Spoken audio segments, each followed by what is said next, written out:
중대재해처벌법의 핵심이 뭘까요? 안전보건관리 시스템을 만들지 않는 경우에 회사와 대표자가 처벌을 받는다는 것이 포인트입니다.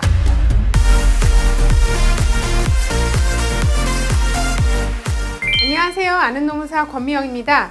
네, 오늘은 중대재해처벌법에 대해서 설명해 보도록 하겠습니다. 중대재해처벌법 다들 생소하시죠? 저도 이 법이 시행된 지 얼마 안 돼서 사례를 말씀드리기가 어렵습니다. 그래서 노동부에서 배포한 중대재해처벌법령 질의응답을 정리해서 설명드릴까 해요.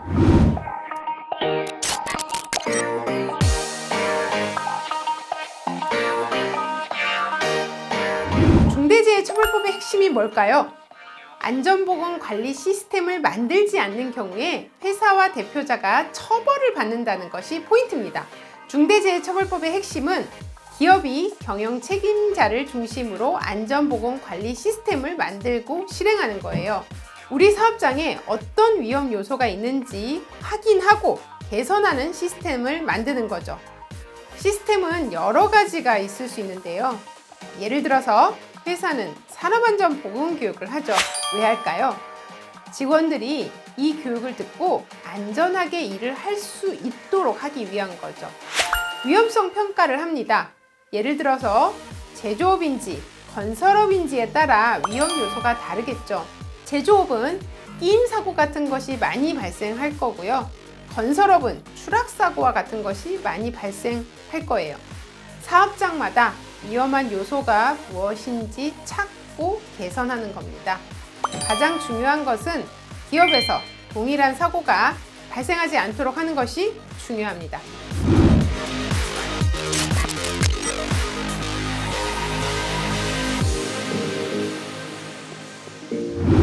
산재 사망 사고가 발생하면 무조건 경영 책임자가 처벌을 받느냐? 이런 질문을 많이 하시는데요. 중대재해처벌법은 안전 및 보건 확보 의무를 위반하는 경우만 처벌을 합니다. 즉, 산업안전보건법에 따라 교육과 같이 안전보건 조치를 하고 근무자들이 작업 계획서에 따라서 안전하게 작업하는 거예요. 경영 책임자가 교육 등과 같이 안전보건 확보 의무를 이행했다면 중대산업재해가 발생해도 처벌받지 않습니다. 회사 담당자분들, 조직이나 인력을 형식적으로만 갖추면 안 됩니다. 안전보건 확보 의무를 이행하지 않았다고 볼 수 있어요.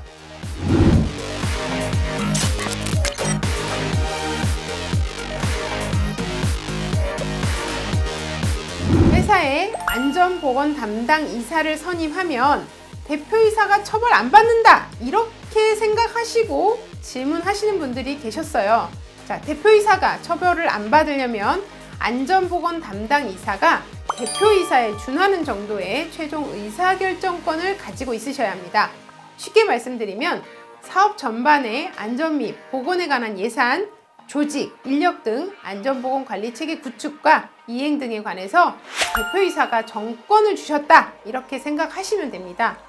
형식적으로 안전보건 담당 이사를 선임했다, 이런 경우 대표이사가 책임을 집니다.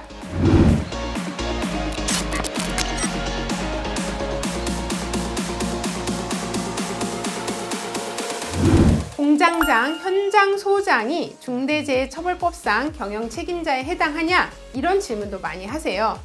공장장, 현장 소장은 경영 책임자가 될 수 없어요. 왜냐하면 이분들은 산업안전보건법에 따라서 개별 사업장의 안전보건에 관한 사항을 관리하는 분들입니다. 그래서 경영 책임자는 아닙니다.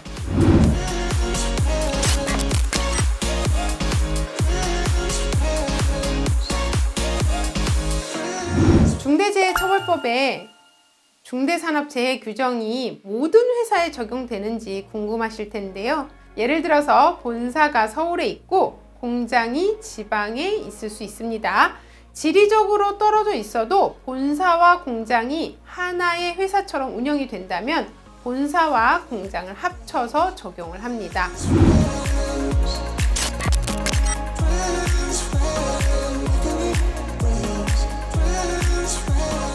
건설업의 경우 법 적용이 유예되는 기준이 공사 금액 50억 원 미만인 공사는 어떤 기준으로 판단하냐고 물어보시는데요. 중대재해처벌법이 유예되는 건설업 공사 금액 50억 원 미만은 공사 현장 단위로 판단을 합니다. 예를 들어서 A 회사 한 현장은 60억 공사를 하고 있고 B 회사는 30억 공사 현장 2개를 하고 있다. 이런 경우에 B 회사는 50억 미만 공사 현장이기 때문에 B 회사 두 현장 모두 법 적용이 유예가 됩니다. 여기서 중요한 거 한 가지 더. 50억 원의 부가세가 포함이 되느냐, 부가세가 제외냐?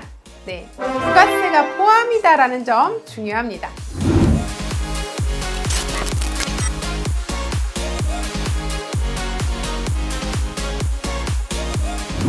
전담 조직은 몇 명으로 구성해야 하는지, 또 이미 사업장별로 안전관리자가 배치되어 있는 경우에 본사 소속으로 변경해서 전담 조직을 만들어도 되는지 이런 질문도 많이 하십니다. 네, 중대재해처벌법 전담 조직은 최소 2명입니다. 사업장이 여러 곳인 경우 산업안전보건법상 안전관리자와 중대재해처벌법상 전담 조직은 그 의무와 역할이 다릅니다. 그래서 별도로 인력을 구성하는 것이 좋습니다. 잠깐만, 구성하란 얘기예요? 말란 얘기예요? 피디님 배포된 자료의 내용이 그렇습니다.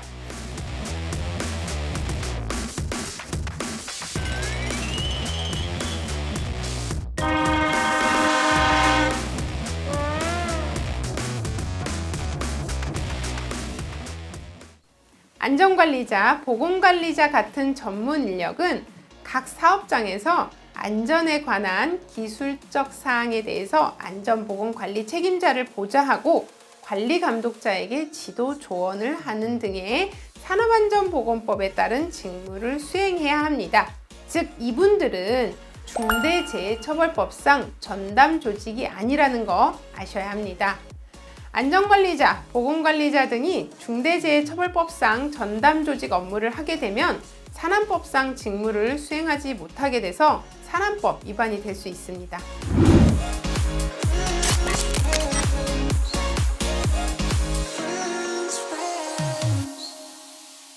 전담 조직 구성원에 자격 기준이 있냐고도 물어보시는데요.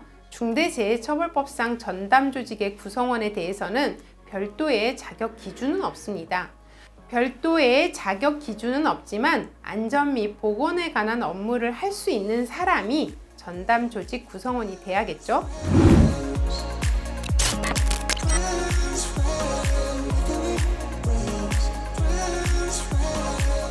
건설공사를 발주한 경우도 중대재해처벌법상 적용 대상이 되는지 궁금하시죠?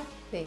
건설공사를 발주받아 해당 공사를 실질적으로 지배, 운영, 관리하는 시공사 및 그 경영 책임자가 법 적용 대상에 해당합니다.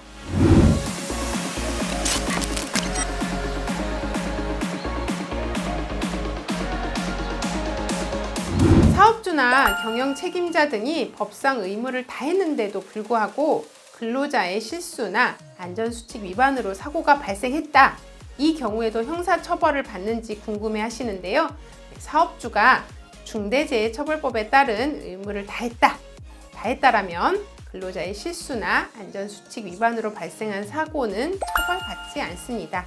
다만 반복되는 근로자의 실수나 안전수칙 위반 등을 방치하거나 묵인하는 것은 위험관리, 안전보건관리 체계 구축 및 이행상의 결함이 될 수 있습니다.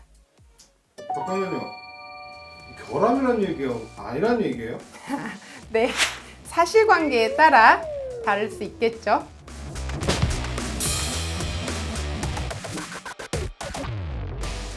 지금까지 중대재해처벌법에 대해 설명드렸는데요. 모든 내용을 다루지는 못했지만 여러분께 도움이 되셨으면 좋겠습니다.